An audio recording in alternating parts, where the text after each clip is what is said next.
ఏంటంటే ఇద్దరు భార్యాభర్తలు వడపల్లిలో ఉన్నటువంటి దేవాలయానికి వెళ్ళి అర్చనలవి చేయించి వాడు బయటకు వస్తుండగా ఎవడో వాడు గుణపం పెట్టి అక్కడ తవ్వుకుంటున్నాడు బయట. అదేం పెద్ద వింత కాదు. వాళ్ళు మళ్ళీ బయలుదేరారు. అక్కడి నుంచి ట్రిపుల్కేని వెళ్ళి పారసారథి గుడి దర్శించుకొని లోపల అర్చనాధికారులు అయిపోయిన తర్వాత మళ్ళీ బయటకు వస్తే ఇదే వ్యక్తి అక్కడ కూడా గుణపం పెట్టి తవ్వుకుంటున్నాడు కనిపించాడు.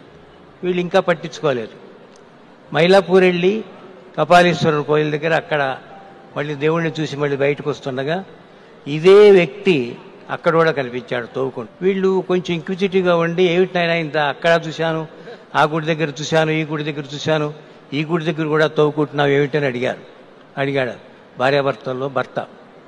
ఏం లేదంటే నేను బావి తవ్వుకుంటున్నాను అన్నాడు. ఊరిని బావి తవ్వుకుంటే ఎక్కడో ఒక చోట స్థిరంగా ఉండి ఒకే స్థలంలో తవ్వుకుపోవాలి కానీ ఇన్ని చోట్ల తవ్వితే నీకు నీళ్ళు ఎలా పడతాయరా అని అడిగాడు.